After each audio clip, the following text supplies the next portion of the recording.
So that actually brings me to a question I wanted to ask, which is that there's this sort of very prevalent internet meme, obviously, that Gears is the bro shooter. And in particular, that all of the characters are assholes. Like, in particular, that Marcus is an asshole.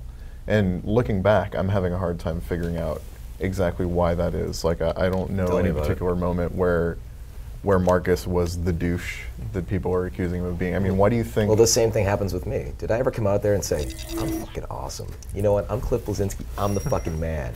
I was talking about my lecture yesterday. I'm just like, what we at Epic want to do with our games, and Rod is the man, and I always throw back to the guys and things like that. But there's some weird thing where people are like, he's a cocky asshole. It's the purple shirt. It could be.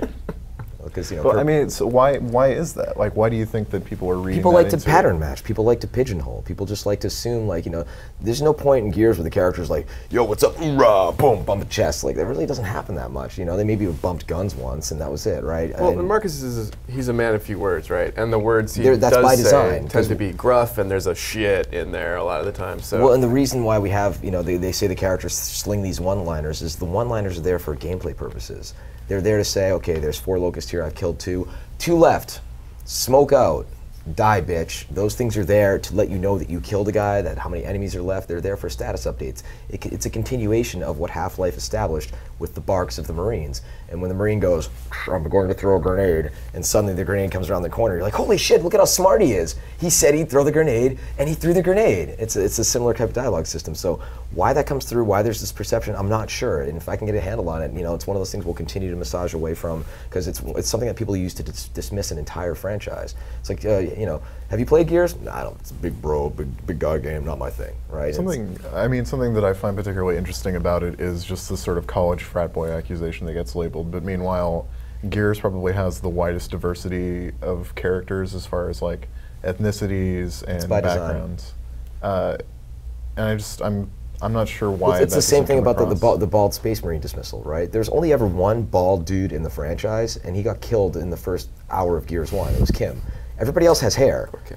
One of the things that's kind of frustrated me about the Gears series overall is that I think there is a lot of emotion in that universe, but it hasn't really been brought in well in the game series so far, right? Like, you were talking about, the Dom Maria thing and like how that could have been handled better. And you talked a lot in your lecture about like, you lost your dad when you were young. Rod had that experience too. And a lot of that stuff is kind of in Gears. Yeah.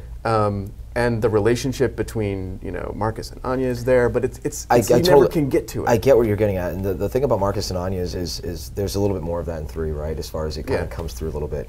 Part of it's just the character design, like in depicting that kind of emotion when the characters are wearing this really over-the-top armor, right? It's like an intimate moment between a man and a woman where they're kind of like feeling this, right?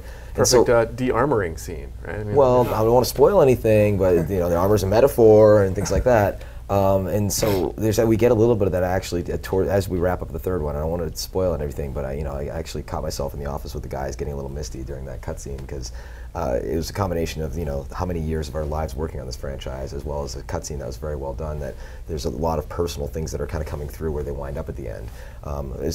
Once the game is out, we can spoil all this. I'll gladly do a follow-up with you guys about where they wind up and why. But it's one of those things when you have a game and you're dealing with when it's at its most ludicrous, when you're these guys in this armor that are this big, chainsawing the arteries of a giant worm so that they might drown in the blood if they don't cut it soon enough, to go from there to the scene where a man has to put down his own wife who's been turned into a vegetable by the creatures from the underground. You have to really spend a lot of time working on that gradient. And what happens is sometimes we go from here too quickly to here, too quickly back to the combat. Right, and it's something we're learning as a studio to evolve to do better. Take the time and to kind of ease in, ease out, and to give Dead Space credit where credit is due. I'm not to shift away from narrative for a second and just talk about pacing. Dead Space 2 did such a good job of shifting from these little subtle, creepy little moments, ramp up, insane, die-hard blockbuster moment, ramp down, creepy, and they caught that roller coaster ride perfectly, and that's something that you have to do with the narrative, and we're continuing to evolve and get better at it. Yeah, I mean, one of the common definition for melodrama is asking for an emotion that the audience isn't ready to give, and there's 2 sides to that. One is that sometimes you don't prepare the story properly, so that the emotion is kind of like you haven't basically earned that emotional response. But sometimes it's also that the player or the audience isn't ready to give that, and that can be something where you have, I think it's very hard for action games to pull this off, because I think you kind of build like this sort of like internal adrenaline that's kind of happening while you're playing a game. It's very hard to suddenly like build that cooldown period. You know, I think Halo 3 actually had like this, I thought the ending worked very well because it was so subtle, and that actually you get a little bit of breath before like Master Chief goes into cryostasis. You know, you kind of like, it kind of earns it. Actually, that the cutscene goes for like a few minutes, and like by the time it actually happens, like I think you're sort of like cooled down enough, like internally from playing the ending, that you kind of like are ready for that to happen. And I think you also have the understanding that it's like the end for him anyway. And so I think the players did a pretty good job of that too. Yeah, right? Reach does that really well. That whole too. like, you know, survive objective. That was actually kind of poignant. It's hard, I think, because games, we haven't really, there's so much awesome fiction out there around Gears and Halo, right? But it doesn't always make its way into the game as well as we all might want it to. But that's not a bad thing, right? And as we continue to evolve and get better at it, but do you want the game to just be the shell for shooting, and then the universe is out here? The game is the gateway, right? And you know, Marcus and Anya really kind of having a thing. We don't want to spend the time to depict too much of that in the game because we're too busy depicting all these awesome set pieces and things like that. And we want, you know, let the book do that. You know, if we ever get around to making the damn movie, let the movie deal with those interactions, right? And because you know, it creates a reason to go get to that stuff because you don't get everything from the game, right? There's more to crack open with the other things in the property. Well, I know that you believe that the games as art debate is dumb because hey, it's art. I'm not even having it. So, but I mean, to get everybody to recognize that, like, wouldn't it be necessary to bring some more of those narrative touches? Do we need everybody to recognize that? I think, isn't that the other question? Time will fix it. That is a different question, I would agree. But I mean, if we do want the books to take care of it and the movies to take care of it, isn't that kind of saying we don't think that games can get to that level?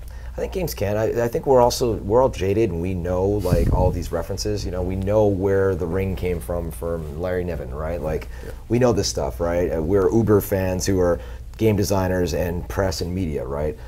To swing back on the Dom and Maria scene, if you go to YouTube and look up that scene, there's like 600 comments and 500 of them are people talking about how it made them cry.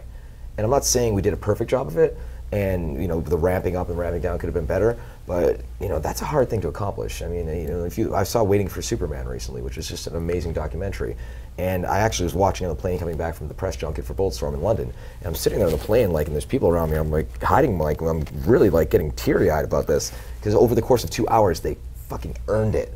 And they took their time with it. And in a game when you're dealing with, going between all the action and all the excitement of the blockbuster Michael Bay experience, it's hard enough to just make a person cry in a linear narrative, much less an interactive one. Well, I think isn't one of the biggest problems is that, so in a movie, the director, the actors, they control that pacing with the dialogue, with the editing, etc. But for you don't control, Arthur might be able to speed through a game. Somebody else might want to look at every corner of a game. Even if there's no collectibles, they might want to see every piece of art. Or they might suck and they might just keep dying in a scene. And I think that pacing in a narrative is very difficult, I would assume, in a game because you just don't know the range of how people are going to experience that. Do you feel like the sort of realities of game development, of things being cut, of having to ship things around at the last second to make ship, how much does that force you to compromise, or how much does that hurt the idea of pacing, especially with story? It can mess with it a lot because the thing we like to joke about is the better integrated your story is into your game, the harder it is to cut things out, right? Because we had this with Gears 1 where we cut out that level that actually explained how this damn bomb got on the train, and for some reason we never noticed it because we all knew how the bomb got on the train, but the customer's like, wait, where did this come from? Which later was explained.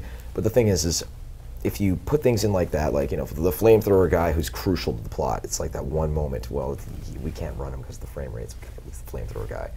You're screwed now, right? So you'd have to do a good job integrating your story, but the risk there is that you can't cut it out. The good thing about that is if you can't cut things, you can't then use it as DLC. Because DLC that feels like cutscenes, like scenes that were removed from the game, not cutscenes, is DLC that nobody wants. It's the same thing. You get a Blu-ray of a movie, and you're like, oh, I'm going to see all the deleted scenes. And you're like, I can tell why they deleted that. That added absolutely nothing. And so the gamers can smell that a million miles away, which is why, to transition real quick from story to DLC, DLC that is interesting and compelling is DLC that's in its own bucket and is unique. And nobody knew this more than Randy Pitchford and what they did with Borderlands, where it wasn't just the section of the overworld that had been put on the cutting room floor. It was the zombie island of Dr. Ned. It was Mad Moxie's Underdome Ride. It was Claptrap Revolution. And it was its own unique branded thing. And that's what the smart people who are doing DLC do these days.